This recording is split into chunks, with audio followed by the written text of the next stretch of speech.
I don't deserve all that, but these are, I call them the dream team. Valerie Smith, Kayla Lopez, Kenzie Tim, and Elizabeth Webster, who are finishing a combined master's degree program in counseling and art therapy. And it's a really long program, 81 credits, so they are troopers, and they're interns now at this point. So we also had this talk accepted at the American Art Therapy Association conference as a research roundtable talk. It's something where people are just kind of experimenting with some research for feedback. So we got to do that just last summer. So thank you. So welcome to the board. So I want to just describe how we got together on this topic and then basically turn it over to my co-presenters.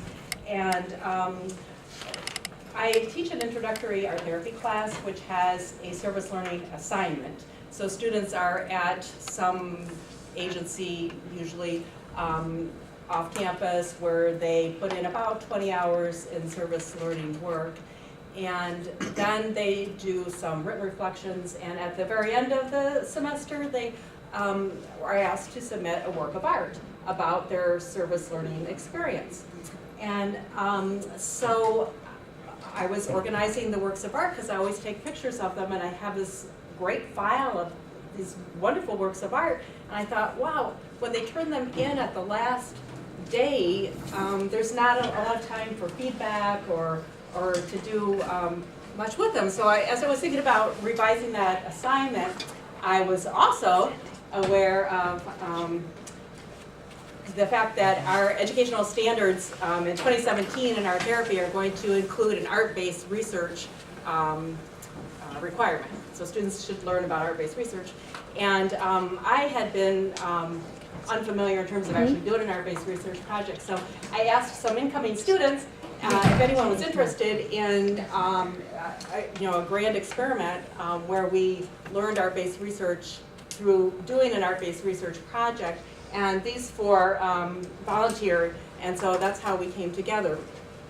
As it turns out, they were also together in the introductory art therapy class, where so they were among those students who had artworks, and I thought, well, that's one thing we have in common. Let's maybe start there and look at the artworks and see what they look like now, and kind of go from there. So, so therefore, 4 graduate art therapy students are co-researchers in an art-based research study about their service learning experiences in their graduate program. And so this is for our culminating research class. They call it Terminal Master Seminar, but we're in the College of Education, that's how they named it. So. Okay, so to start, maybe defining some terms would be helpful in describing what we worked on. And our first term would be service learning, and so it's where we or students are in a mutually identified service activity that benefits the community, specifically Metro Detroit is where we all were. And we then took our experiences and reflected on them in such a way to gain further understanding of both the course content and what we were experiencing with others. And this gave us an enhanced sense of personal value and civic responsibility. In 2002, Taylor described service learning as a practice that deepens students' civic responsibility while providing an opportunity for experiential knowledge in academic study. And adding that, like postmodern art, it has the potential to connect art and life through critics' self-reflection and transformation. So now that we know what service learning is, arts-based service learning refers to visual and performing arts while being placed in a community context and as a creative practice and a way of meeting community need. And it was a teaching method to fulfill arts-based educational objectives, and several of those objectives are... Oops. Got it, Holly? Thank you. Okay, so process... Oh, wait a minute. Is that it? Well, maybe I updated the slides before you knew about it. That's okay. Okay, so values of the process of art making. Yeah, I don't know. This seems like this is a little bit out of order, but That's Yeah, okay. So process has been accounted for by moments in time where one can describe some objective and quantifiable milestone in art making experience. Intervals in between the moments are unaccounted for, so that would be the time in between.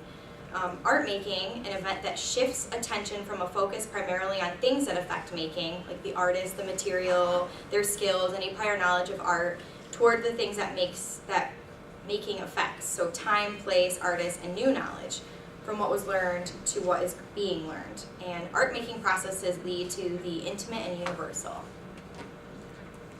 So we're just kind of describing the unique qualities of art-based service learning. Of course, it's art and the process of art making. And we came upon this author from Art Education, Carol Jeffers, who wrote about how art making can help develop empathy, which I thought was sort of interesting and related to service learning. And so in the process of art making, often one's really engrossed in it. One might think of past memories or experiences. It could be spiritual thoughts, if you're really into an art making kind of a Zen experience there. But if you're making art and having that experience together with other people around a table like this, and everybody's in that process, and you start to share, you start to see things that you think you recognize in somebody else's art, it is a really special way of connecting with other people. And this same author talked about how there are mirror neurons in the brain, and this is something I really know nothing about, so if anybody knows more about it, just speak up. It was interesting to me that there is research that speaks to observing someone in an action like a Jackson Pollock painting triggers those same kinds of actions in one's own brain. And the same thing would be true for art. You might get this sense of a touch. So there's this physical embodiment to the art making also, or we might really feel with this D.M. Arbus photograph the emotion that is expressed, or similarly to this Frida Kahlo sad kind of portrait. Okay. And here's maybe what we were looking for before. That's all right. Yeah, no, that was a great introduction as to what we were going through. So service learning has been used by art therapists and related professions to, and these were kind of the bullet points, facilitate multicultural skills. So each of us were in a different setting than we were used to and experiencing the community. Another objective was to contribute to our personal identity construction, learning who we are as clinicians and using what we learn in class in an actual setting. It was also to enhance clinical preparation, getting us ready for what paperwork looked like, working with actual clients. And specifically, the last two bullet points here are among the objectives that we use in our specific class, the service learning art therapy class, and that was to help students develop greater social responsiveness to the community they serve, as well as commit to self-understanding in relation to art therapy practice, so who we were as art therapy professionals. Okay, and so our rationale and need for this kind of study and doing arts-based research, we have several points. Reflection is key to service learning. So as much as being in the moment with the clients in the community, it was a lot more helpful for us to debrief and talk about, write about, and then make art about what we were experiencing. So reflecting on what we were doing. Various methods of reflection are recommended. So like I just said, we had tried several different motives. We wanted to know how and can art helps us reflect as students. And there's also a little scholarship or writing on graduate art therapy students, specifically with arts-based service learning. And so service learning requires students to reflect on their experiences in order for learning to actually take place. Most service learning literature emphasize the cognitive reflection, but several of the few studies that we found, there was a dissonance experienced in service learning, and it's not something that can be intellectualized or rationalized, and many students needed an opportunity for non-cognitive reflection, so in our case, making art. We all learn differently, and so therefore different methods of reflection work for different people, and combined methods like what we did, talking, writing, and making art, I found to be very beneficial. I'm assuming I'm speaking for my co-presenters that it was very helpful as well. Excuse me, quick question. Sure. That quote is by Picasso, right? Is the art by him as well? No. Thank you. Internet. Found it on Google. So less research has looked at how specific processes help the participants make sense of experiences, and little work explores how specific processes like discussion, writing, or even art making might foster reflection or contribute to particular ways to make sense of and represent and transform actions. Okay, finally, art making can inspire critical and creative responses and also raises awareness within ourselves to serve as agents of change in our community. So it's funny you asked about this. When I was making the original presentation, like almost a year ago now, I feel like, looking at arts-based research, and this popped up right there. And this is actually essentially what art therapy is, and kind of like what we're doing right now. So whenever we're creating art, I feel, since we started this project, we've been looking at art as a process making and what it can reveal about everyone, including the artist, even if they don't think they're an artist. So you'll notice the change in the flip, the way our minds go throughout this presentation too, as far as art making goes.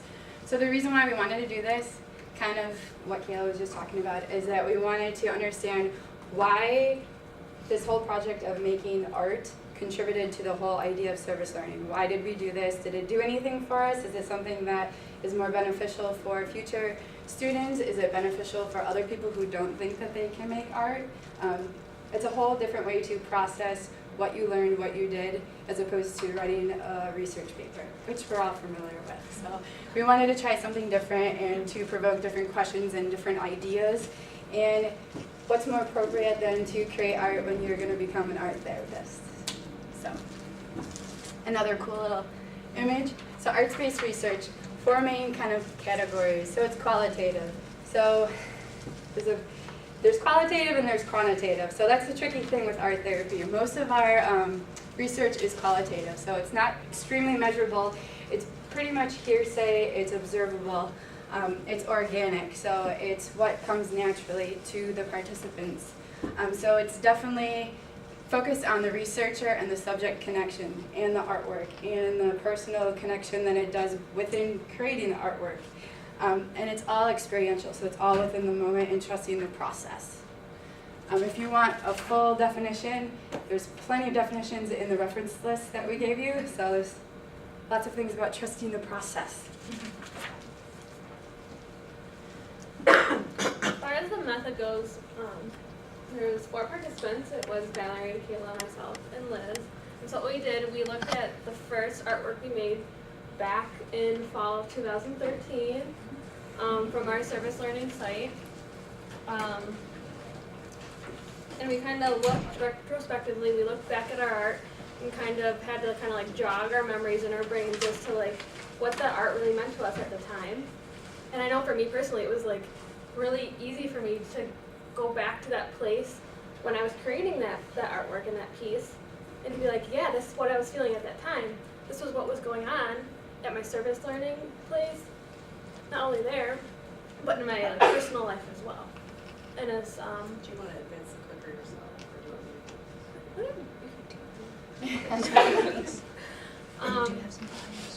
for the data, I don't think it was ready to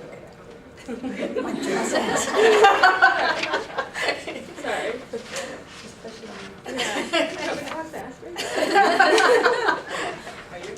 So we had our original piece, and then throughout this process, after we did the golden circle, we created a new piece, and to kind of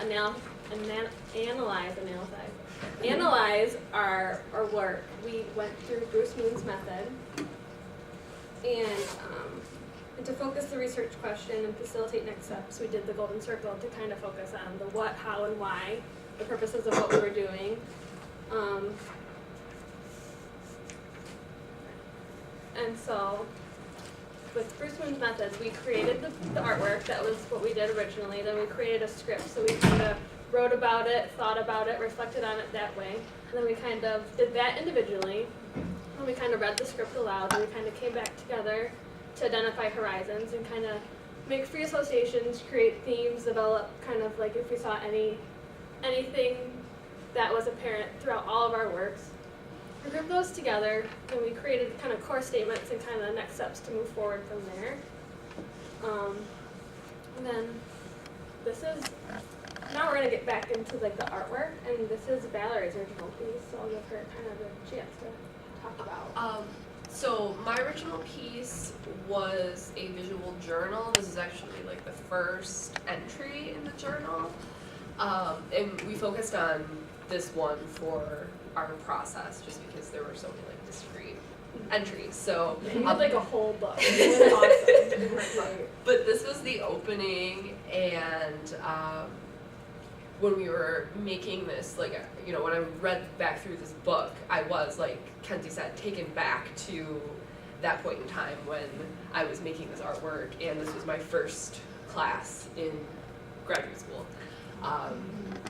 And so when I went through and wrote the script, you're kind of having a dialogue with your art piece almost, and just some, you know, things that I mentioned were, you know, I'm starting out on this path and there's all these obstacles in my way, and, you know, I have all these thoughts of anxiety in my head, and it's like both good and bad. It's not all, you know, I have like all these like nice colors and vibrant colors, and those are happy things and kind of excitement, but also all this dark ink that's like, whew, this is kind of scary. And so those themes kind of continued throughout this whole book, but this image sums up that whole starting point. This is my original work. So I did a triptych, and I kind of consider it kind of like the beginning, middle, and end of my journey throughout my service learning experience. And looking back on this now, it's like very like detailed. I really cared about what it looked like in the end. And there's a lot of warm colors, a lot of energy. It's the peacock feathers. And now looking back on it, you'll see later in my work that I do now, it's a lot less detailed, it's a lot more process-oriented than product-oriented. But this, I really cared about what it looked like in the end. And I think a lot of us can relate to that, with what our art was. So this actually, this is probably the last oil painting that I did. So about 4 years ago, it's actually like giant. And I don't know if you can tell, but it's a tree, and the root system turns into a circulatory system. So I was using lots of metaphor here. So the trees need roots to nourish it. So it's kind of the same idea as Mother Nature and the role of being a counselor and how I wanted to help my future clients. The heart and the soul of all living things is your circulatory system. It really gets you going. And it's the same thing with the Mother Nature. I really reflect a lot in most of my artwork with trees and everything, so this was just like definitely a Liz painting. But just like what Kenzie was saying, my artwork now is not anything like this anymore. It's all just kind of free flowing and everything. So this is probably one of the last few paintings that I did that was for the whole idea that I have a fine arts background. So I was processing the fact that I didn't know really what I was going to do in the future with art therapy and what an art therapist was. I just knew that I wanted to help people, and I thought of trees because it was nourishing and strength. So, yeah. Okay, this is my piece, and I adapted an experiential that we had learned about from our art therapy class called The Comforter, and in that experiential you were to grid off a large poster board and put in each square something that comforts you. So I took a spin on that and put kind of like a chronological day by day of my experiences in my service learning site. So it's very compartmentalized. Each box represents a different day or a different phenomenon that happened at my service learning site. It's very compartmentalized, pretty chaotic, lots of different thoughts. Every box has its specific function. And while making this, it was as much overwhelming as it kind of looks, very largely on the screen, but I can look at individual squares and think about and remember different aspects of my service learning with different people. A lot of them represent individuals that I met at my site, so this was a lot for me a tiny square to process what happened that day. It was something quick, but I did it every single day. So it was like a visual journal, much like Valerie's, just in one giant format instead of like individual pages that I filled. Yeah. So out of our Bruce Moon process and also discussions that we had in our meetings, we found some themes in these original art pieces. So there's a theme of movement, and we all had this. We have Kenzie's beginning, middle, and end with her 3 pieces. With Liz's painting, she has these, roots going down into the earth, up through the tree, and stretching toward the sun. With my art, you have the steps in the first image, and also it being a journal with separate entries kind of progressing from beginning to end. Kayla's more all in one, all of these little tiny entries for every single day. And then we have the theme of a journey. So we have Liz's tree. It's representative of renewal, of the circulatory system, things moving through. With mine, I'm moving through these doubts that I had, upon the beginning, and moving over obstacles. And then we have these like energetic colors that when we're describing the colors we use, we're using these like movement and journey type of words. We have this, really in all of them, this turmoil versus balance. So we're just kind of being thrown in to this new experience. Like just being knocked off course kind of, but trying to find that new balance. And then we have the anxiety. We have like, more excitement-oriented anxiety where we have all these ideas and we wanna do things, we wanna throw ourselves into it, but also not knowing what to do, having, kind of this, I don't wanna say like anxiety that's preventing us from doing things, but maybe. Maybe making us hesitate a little bit. Like self-doubt and things like that. And then we have all these good and bad experiences. Some of us had amazing service learning experiences, and a lot of us dealt with really difficult things too. And so all of that was happening simultaneously. And then kind of trying to balance all of these new responsibilities. Like when you go into this program, you have your classes, but you also have the service learning, and you have these hours that you're trying to get.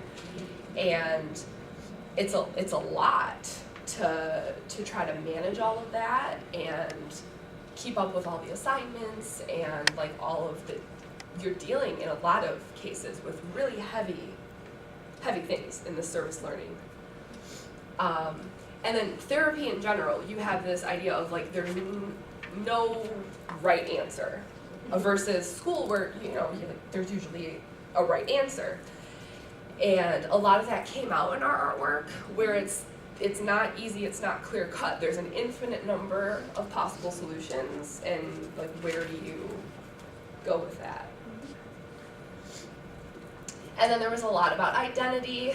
So like our professional identity shifting between, our different roles that we have. So we're students, we're trying to take on this professional role as art therapists, but what does that even mean?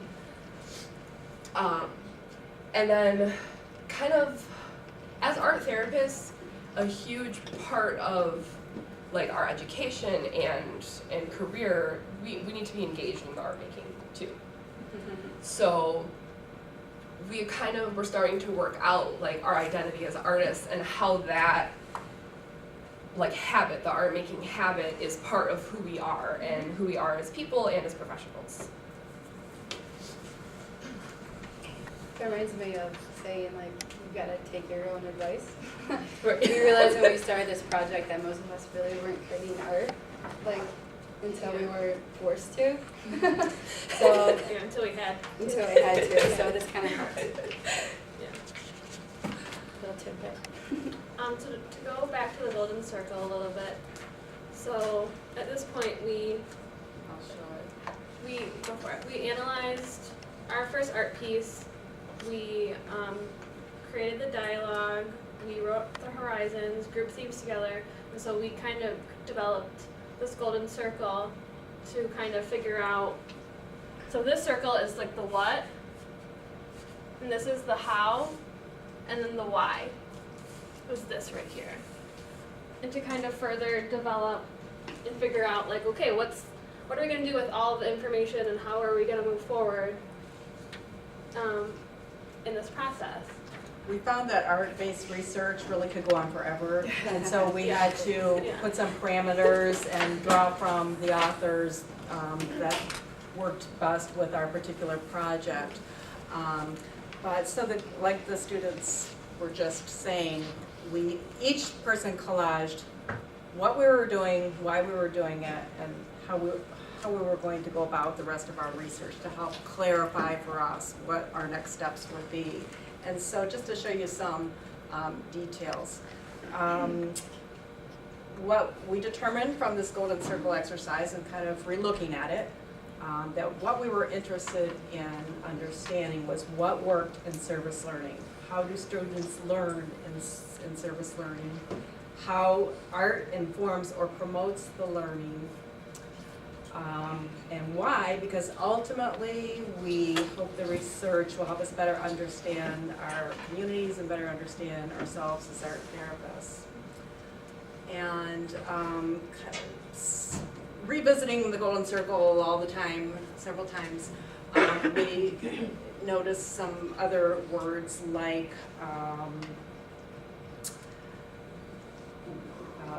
promoting self-care and balance, again, identity growth, dynamic movement and change. Some of the themes kept resurfacing, so we knew we were on the right track.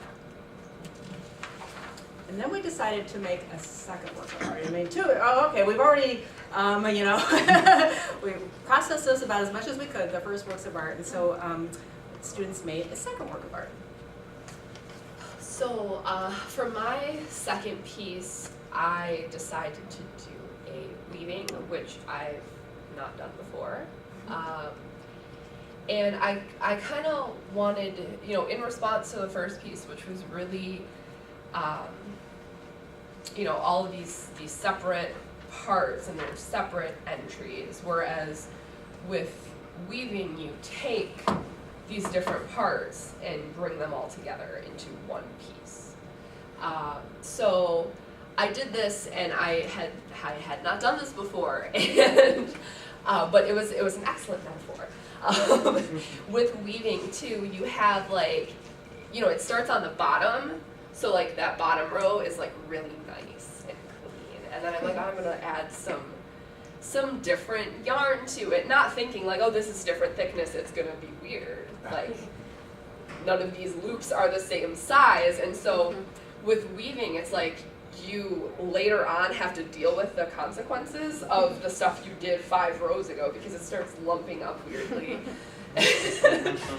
And so it was kind of this whole, Liz was saying, we're just trusting the process. And like we all said, our first artworks were really structured, and you're more concerned with what they end up looking like instead of just kind of experiencing the art making for what it is, which I really did with this. I just, I didn't have a plan, I just did it, and, kind of looked at it afterwards to see, what happened. Okay, so for mine, I didn't expect mine to be next. Well, it is. So watercolor, I don't know how much many of you are familiar with different types of media. So my original piece was with oil paint, so it's very forgiving. So if I do something and I mess up, I can totally fix it, and I'm okay with it, and I don't have to deal with it. Throughout the years of taking classes, I learned that media such as watercolor can really test me, because if I make a mistake, I can't really do much about it. I have to deal with it. So that's why I chose this. It tested me. Didn't know what I was going to do. I didn't know what was going to happen. So really what I did was just a more loose and uncontrolled response. So I pretty much used watercolor markers, and I just put color on a piece of paper. I actually squirted water on it, and I just let it kind of go at it. And conveniently enough, some of it looked like a tree, so I turned it into a tree. So this reminded me more of the fact that if I'm doodling, you know, some people doodle when they're listening and supposed to be taking notes, but they're doodling. It helps you kind of process what's going on without actually writing it. So I was doing the exact same thing, thinking about the project, thinking about service learning and everything, while letting this go. And it reminded me of the fact that I really didn't like my experience in service learning, and not that it wasn't educational, I did love it. I just wanted more from it. So it kind of reminded me of the fact that I was kind of being nostalgic about it, and then the fact that I do have some light coming from the other side of the tree, so it's giving me more potential of growth of what could possibly be around the corner. Because I'm going to graduate soon. So that's good. So for my second piece, I actually worked in my sketchbook a lot more throughout like the whole semester, and I kind of just like doodled and kind of tried different techniques. I did a lot of like tissue paper, a lot of collage, because before this program I didn't really work with collage like whatsoever. I was mainly acrylic paint, like you saw in my first piece. I didn't do a lot of pen and ink work. These colors that you see here are not colors that I would normally use, but I kind of just like let go and kind of didn't have a plan in mind, because usually when I work I have to like see everything in my mind and then execute like a plan like in steps. But with this I just kind of went for it and did it and like just processed it, and that's what came of it. This is my second piece. I decided to keep the grid framework, and I initially started putting colors down and realized that the compartmentalized selves, or different identities of student, of being in the program as a newly emerging professional, but also doing counseling and art therapy and trying to decide which I was. It was really hard to take apart the enmeshed pieces, so I more or less used the grid framework and then let it explode, and had different areas of color which were more feeling based, and then I cut up a lot of magazines that were like counseling magazines or therapy pieces and printed off articles and chopped out pieces that I really liked, because I wanted something that expressed that a lot of these different selves or different pieces of us were coming together, and things I was learning in class I could implement in my service learning, and then when I went home during the day I was still that self, but was able to have boundaries and be part of my own life and come back and work the next day. So it was like learning the ebb and flow of kind of being a professional. So this was more an authentic look at who I was becoming at that time. So to continue with the method, like throughout all of last semester while we were working on this project, we were constantly reading, trying to figure out what arts-based research actually was and how it influenced service learning. And so we were kind of working in this hermeneutic circle of just trying to figure out why were we doing this, what was its purpose, and just trying to understand. We were meeting regularly, just to kind of clarify and process everything. Meet like maybe twice a month, about. We've been in constant communication throughout this whole process. So now on to observations and findings. So we were trying to figure out kind of similarities between the four of our artworks. So as you can see, we had Kayla's and we have Valerie's. So I mean, just by looking at this, what do you see that's similar? Anyone notice different shapes that might be similar? Lots of. I guess they're somewhat the same color. Like there's a lot more colors on the left side, but on the right side it does take some colors. Even though that, I don't know. No, that's fine. So Kayla's and Valerie's, obviously, is a lot of compartmentalized. You see a lot of squares. Their very first ones too, which were similar, is because it was like a daily process. She was doing journals. She was doing the little quilts. And then the second part was almost like everything was a little bit more loose and weaved in together and more fluid. The colors too as well. are kind of a little bit similar.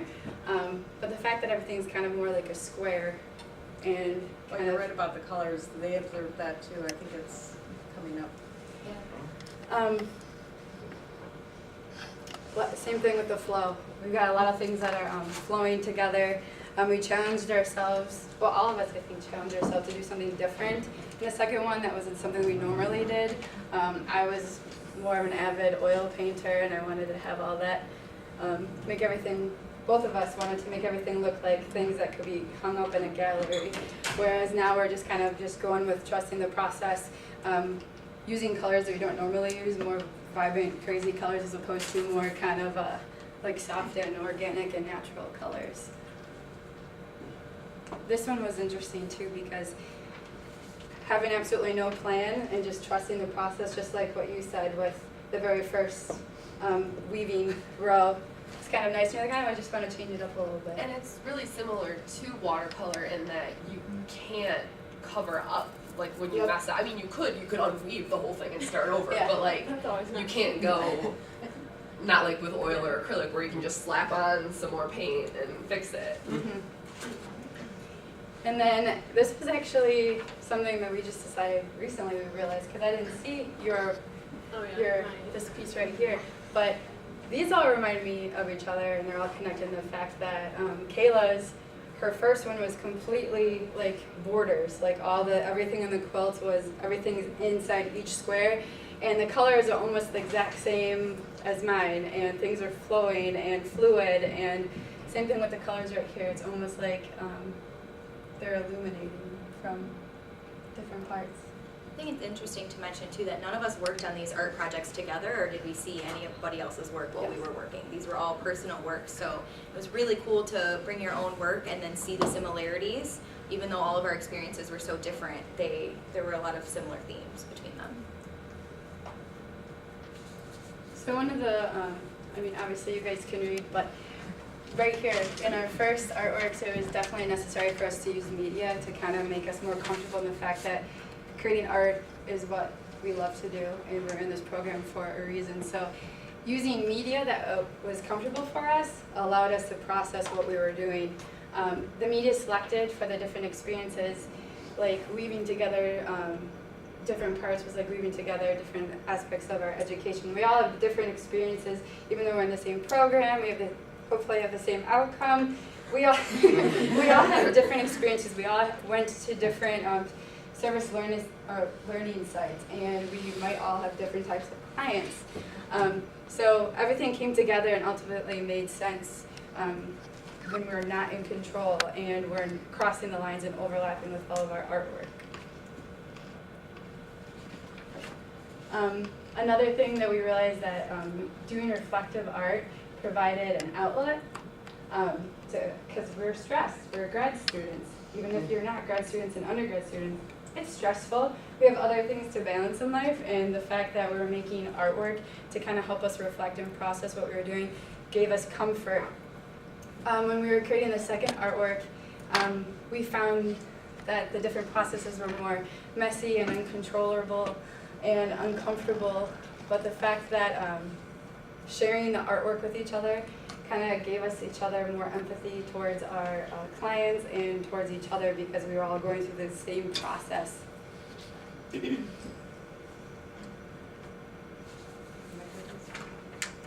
So for future recommendations for students to continue the service learning, we got so much out of that. And while we're doing that, to make art for self-care and reflection, because we got something out of the art making that we didn't just through like journaling. Like at the same time we were blogging for this like first semester, and it was kind of like the blog that we did versus the artwork that we did. It's very different. So we got sort of this whole new component by making and reflecting on the artwork. And then for faculty and service learning sites, recommendations would be to assign art as the reflective process. So instead of journaling as the primary reflection process, make art. and then engage with the sites in a more collaborative way. I have we have the service learning class this year now, and so I did switch up the assignment so that students can write or make artwork. Well, they write and make artwork. And thank you to the couple students who are here in that class right now. Maybe you can add something about your experience. Some weeks the art might be more elaborate than the written component, and some weeks the written narrative might be the focus, and there might be an artwork attached to that. But this is one student's sketches. So they're making art all along, and this is what this is. I think we see it differently because it's maybe Halloween time, and I saw a costume when I first looked at it, but this student was at a place, it was a crisis residential center, and there were people in recovery from substance abuse, and he had never been around people detoxing from drugs, and he intended this to be this dark path that people are facing initially, but that this is a staff or a talking stick actually to help guide or help them express, or to, what did he say, that the staff is symbolizing the inner self and self-reflection. The silver coloring is meant to contrast the dark tones of the cloak. The figure is supposed to represent an individual's journey through the recovery or finding themselves through bleak situations. And he is also using his background as an illustrator as well. And then another way of using art would be to take this verb list. If students are wanting to push themselves just a tad, these are verbs from the sculptor Richard Serra. And so students could take a verb like to fold. They could take their art and fold it and see what it looks like to them, or what new perspective might give them about their art. Because as art therapists, we know that the art reflects something about the person. So that really does conclude our presentation, and we thank you very much for your attention.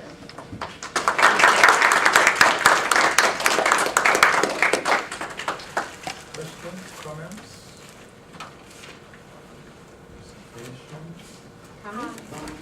This is fascinating, thank you very much.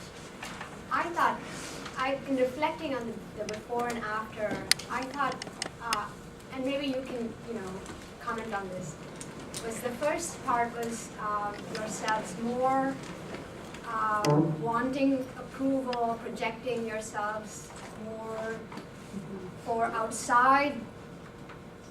Approval comes to mind, but just outside, for outsiders, as opposed to now being comfortable and accepting yourself.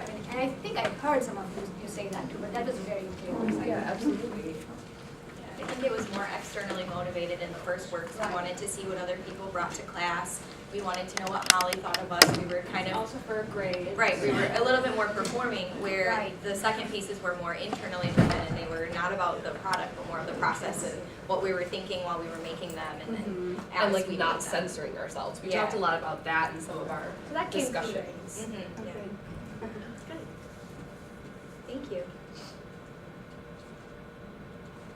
Thank you, Connie, for coming. You guys all at different service learning locations? So where you were? I was at the art experience in Pontiac. I was at Art and Soul. I was at DMC at the Children's Center. I was at Beacon Day Treatment Center in River Rouge. Yeah, so four completely different settings, and that is one variable. It's everybody will get a different experience based on where they are. That's one thing.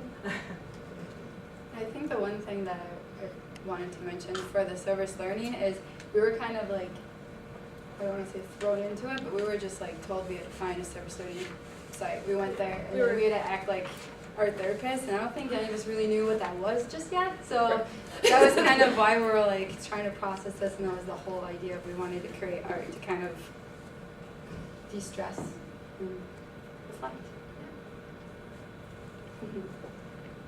Well, we'll be around up here if anybody wants to come up, and we have a couple reference lists. Thank you. Thanks for coming.